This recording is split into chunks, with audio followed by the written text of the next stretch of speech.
Hey y'all, hi.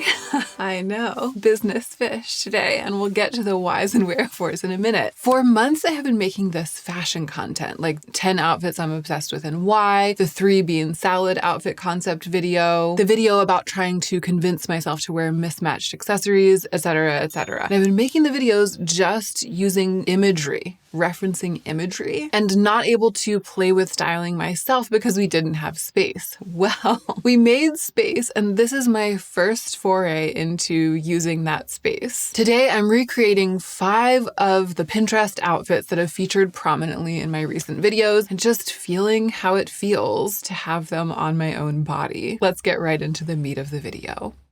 So to recreate these outfits, I started with pieces from my existing wardrobe, and I used a lot of clothes that I already have had and have been wearing for years, but I was able to take it a step further than that because of today's video sponsor, Quince. Quince provided me with some key pieces that allowed me to push it even further, like get closer to the actual imagery. Incidentally though, a lot of the clothes that I already had, that I've been wearing for years, that I bought myself, and that I pulled out for this video are also from Quince because I am a Quince super fan and I have been shopping on this website for years. Quince is my dream sponsor. I'm like bursting at the seams to be able to do this. They use natural fibers in a lot of their products, 100% linen, 100% silk, 100% cotton. I bought baby clothes from Quince, bedding from them. I bought a leather purse for my grandmother for Christmas one year. That was gorgeous. Activewear for myself, which I've talked about before on YouTube, a cashmere sweatsuit for Joe, linen napkins. I'm sure that there are things that I'm forgetting, but here's what I'll do. In addition to the pieces that I link from this video, like the featured pieces of clothing, in the description box, I'll also link some of my personal Quince favorites from over the years, like an edit of my favorite pieces that are tried and true. And that's the thing. As you know, what I really care about is quality and endurance over time. And with Quince, the quality is just so good, especially considering the prices, because the whole concept of the company is that they have a factory direct model so that they're able to eliminate the retail markup. The 100% cotton chunky knit sweaters that my toddler is wearing on repeat, they come out of the wash looking brand new every time. The towels that I got for our guest room, which you'll have seen if you watched the guest bedroom makeover, those are the thickest, fluffiest, softest towels that I have ever seen in my life, and the bath sheets are massive. I'm fully obsessed with these organic cotton micro rib tanks and t-shirts that come in a 3-pack. They are absolutely perfect. They sent me this chocolate brown leather puffer. I actually was speechless the first time I saw it. So I'll include those details, but I just wanted to outline the scope of my personal love for Quince here at the beginning and how much further back it goes than this sponsored video. So outfit number 1. This was originally featured in a pretty old video actually at this point about looking over my recent pins on my Pinterest board and just trying to find out what I might be interested in. And I think that I was talking specifically at this point about pinning a lot of black and white outfits, even though I never wore black and white, and making an active effort to start wearing black and white outfits as a result of seeing them all over my Pinterest board. And this was one of them. So at first glance, it's pretty simple. A white shirt, black pants, and black shoes. That's a combination that I did start wearing that summer after I filmed that video. But there's more to this image specifically than just that. And I wanted to go even deeper into my connection to this image. It's something about the structure of the shirt. All of my oversized white button-down shirts, of which I have many, well, a handful, like 2 or 3. That's something that I wear a lot. However, the ones that I had already, they're all really drapey. I tend to think that an oversized cut for a button-down shirt needs to go right along with an extremely drapey fabric like linen. But this shirt in the image is not super drapey. It looks soft, but it also looks thick and structured without being too crisp. And I didn't have anything like that. So I requested something like that from Quince. It's an Oxford cloth cotton. It's kind of beefy and medium drapey. I was worried that it would feel too structured for me, but when I put it on with some black barrel leg pants that I have had forever, I got them at a sample sale in LA and I just like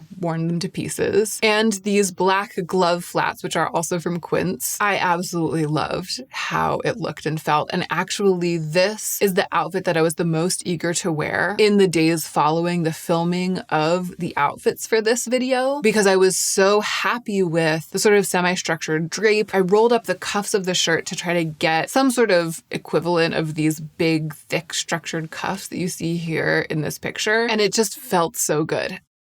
I feel like the takeaway, the thing that I learned from trying to put myself in an outfit that was evocative of this image is about balancing structure and oversized fit. I kind of learned that it doesn't always have to be just draping like water over the frame for something oversized to work. You can kind of tinker with the balance between structure and softness and wheel it back a little bit more towards structure without necessarily going all the way and still have it work. It's almost like it adds an edginess or it adds a fashion edge. I feel like the same sort of thing is going on with the hair. A ponytail that's sort of fluffy in the back, it also has business in the front, party in the back, right? It has like some structure, but also some softness. It's balanced between formal and casual in a way that, I don't know, I feel like I tend to lean more into casual when I'm wearing things like collared shirts that traditionally evoke formal. But I felt really good in this more medium formal clothing. I feel like I'm going to take that lesson forward and apply it to a lot of different outfits. I also feel like this picture sort of is teaching me how flats can work really well with kind of boxy, oversized clothes. There's something about keeping it really minimal on the feet when you've got something a bit heavier in a way, like more structural going on top. So that went really well, but it was also one of the simplest. It was probably the simplest, right? Just a shirt and pants and shoes, and that's it. The next one was a little bit more complicated, and some of the ways in which it ended up coming together didn't quite align, but I also did learn a lot from this. So this is an image of Miuccia Prada. I believe I originally featured this in Outfits I'm Obsessed With and Why, a recent YouTube video. This outfit, it's probably the most different for me from anything that I would have put together on my own, but I'm so into it. I'm so into the way that she looks, and I think that the thing that I am the most into, what drew me to it, actually ended up being the thing that was the biggest takeaway once I had it on my body. And that is this almost bizarre contrast between the top half and the bottom half of the outfit, with the top half being very informal. The fact that her hair is just down the way that it is, the fact that when you look very closely, this is not a sweater with pushed up sleeves, but actually a t-shirt, like a sweater tee. And then it's layered, if you look very closely, over a white t-shirt underneath. All of that reads very casual to me. And then the bottom half of the outfit reads quite polished with heels and a skirt, both of which are brown satin. So I already had brown heels. They're not satin, but they're pretty close in other ways. I already had a brown silk slip skirt that happens to be from Quince, but it's something that I bought myself. Quince makes an amazing slip skirt, like perfect in every way. And I have it in a couple of different lengths and colors, as you'll see. So all I needed for this was the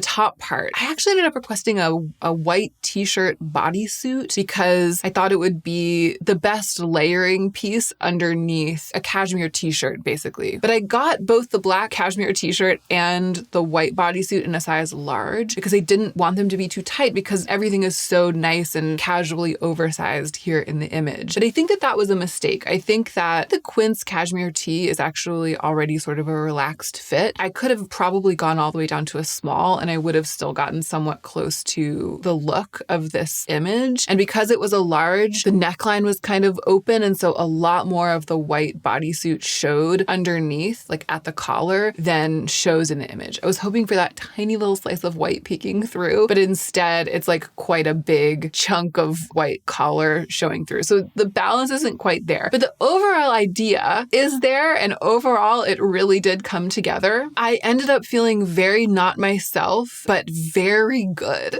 Like in this outfit, I was really feeling myself. I got a chair, I sat down, I tried to gesture, I tried to give this Gallic shrug that she's giving, right? I tried to look like I was an Italian woman having a discussion about fashion, and frankly, completely failed. In a lot of ways, as I've been saying, it didn't quite calibrate, you know? I felt, and this is the important thing, like the top half, which to be clear, I think I will wear the bodysuit by itself or maybe underneath other things, and I will definitely wear the oversized on me black cashmere tee. I already have have worn it actually by itself. I think just the pairing of them together didn't go the way that I had anticipated it would go. What I really felt though when I had the whole ensemble on was that the very wearable casual top half made the skirt and the heels feel more natural and more everyday.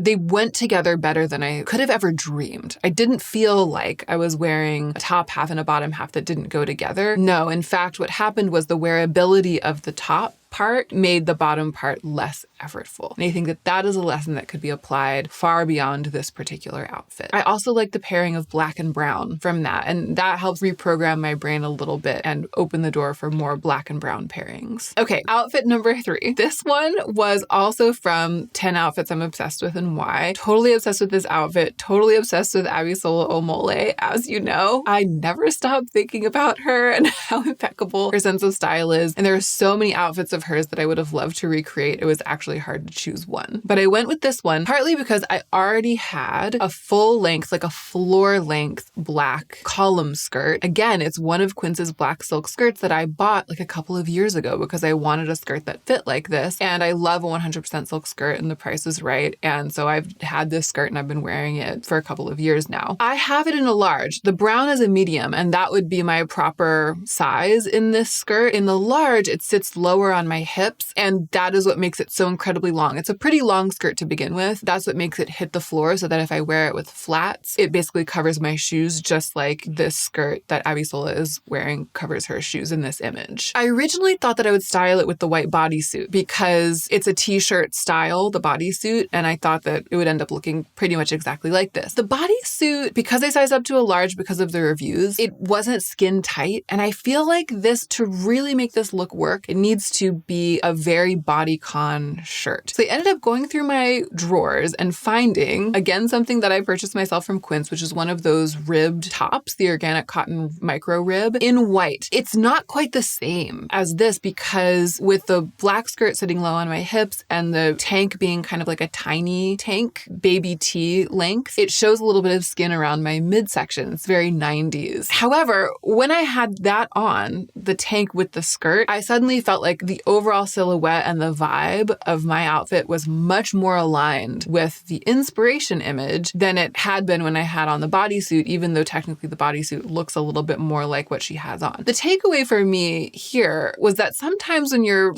bringing to life an inspo image or when you're trying to recreate something from your Pinterest board, sometimes you have to depart from the look itself, experiment with something you already own, experiment with something that you yourself are comfortable with wearing, that's like your signature piece, incorporated into the outfit in place of the thing that you thought would be perfect or in place of the exact thing that the person's wearing in the inspo image, kind of to narrow the gap between that other person and you and your own personal style. And then if you kind of meet in the middle, it really comes to life. And for me in this case, when it came to life like that, suddenly I felt I was inhabiting the inspiration even more because I was more myself. I was more confident. And I do feel like there is something a bit 90s stylistically overall in this outfit from Abisola Omole. And I wasn't really able to evoke that in the bodysuit, but I was with the tank top that I have. As you'll remember, if you saw that video about outfits I'm obsessed with, I talked about she's wearing silver shoes. You can't see them in this image. I talked about the fact that I don't have silver shoes, but I do have a silver bag that I almost never wear, but that I sort of learned from this outfit and the images of Abisola Omole in this outfit that silver can kind of be a shade of white in a black and white outfit. So I got my silver bag and put it on with this outfit. And was I ever feeling myself in this? Was I ever? I was like, where can I go? Give me an event, invite me somewhere, take me out. I was just like so ready to walk out the door in this outfit that I would never have thought to put together. So this one was a real success. And I think even more so because I had to depart from the brief, so to speak, to make it work. Okay, I had to recreate this one. This is the 4th outfit. I also talked about this in Outfits I'm Obsessed With. I might have featured it in a couple of other videos as well. I really, really wanted to do this because the thing that draws me to it is somewhat subtle. It's this thing about mixing textures, mixing black with navy. She also just looks really cool. And also I already had a black woven bag that I knew that I could use. And I had some drapey blue jeans in roughly this color, this very dark color. But apart from that, I had to lean pretty heavily on Quince for this. An oversized deep V black cashmere sweater, just those same black flats that I used for a bunch of these looks is what I used. She's clearly wearing boots. But to me, the important thing here with the accessories is 2 black leather accessories. One is braided and one is smooth. And that just adds texture and dimension in a way that's very alluring to me. So the smooth black leather flats would work with the bag that I already owned. And then the sunglasses. What cinched it for me was that I saw that Quince carries these like massively oversized aviator sunglasses that look exactly like the ones that she's wearing here.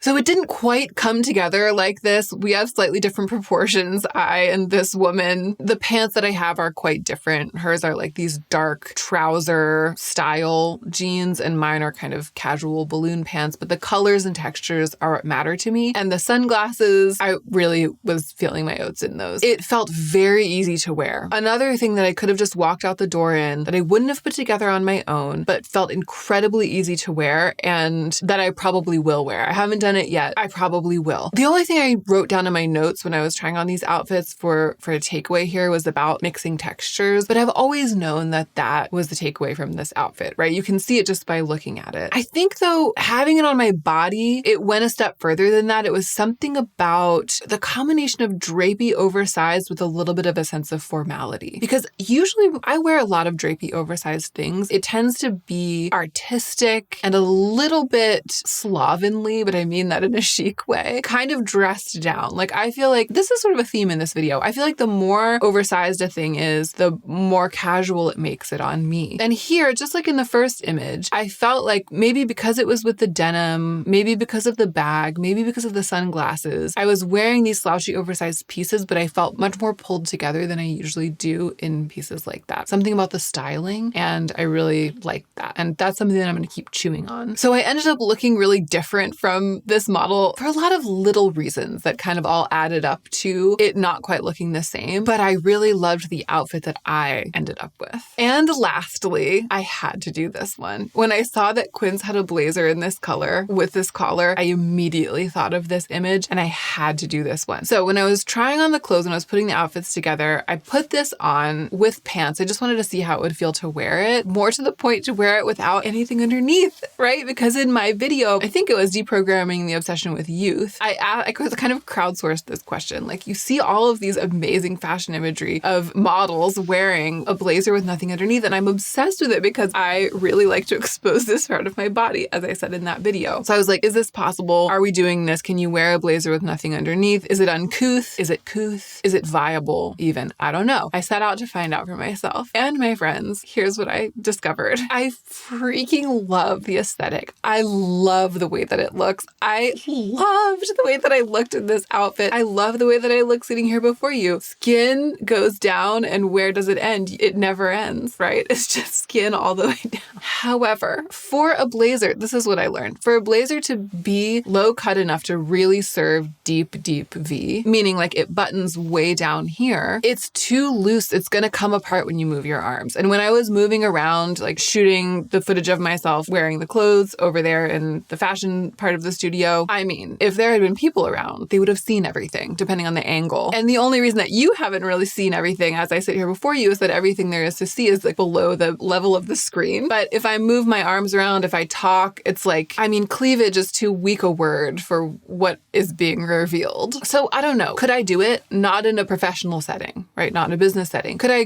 go out to dinner in this? I would probably need fashion tape. I think fashion tape would probably work. However, I'm missing a key element of the look, which is the red lipstick. I'm going to put it on right now. This is Merit Cabo. Yeah, I really love the aesthetic of this look. I love wearing it just as much as I expected that I would. I do feel a little bit like putting a bra under it or a cami or something to solve the problem of revealing everything if I so much as like straighten my spine. You know, I do feel like doing that would really detract from the impact of this look. To me, it's very much about not having anything underneath the blazer. However, this blazer can definitely be worn over other things, like over a bra, over a cami or a shirt. I do think it's beautiful, but the fact-finding mission here was really about the blazer and the blazer alone, and find facts I did. Maybe though a less fitted blazer. I think that this is, okay, so this is a medium, which is definitely my correct size. It fits the way that it's supposed to, but I wonder if I were to size up to like an extra large, well, but then it would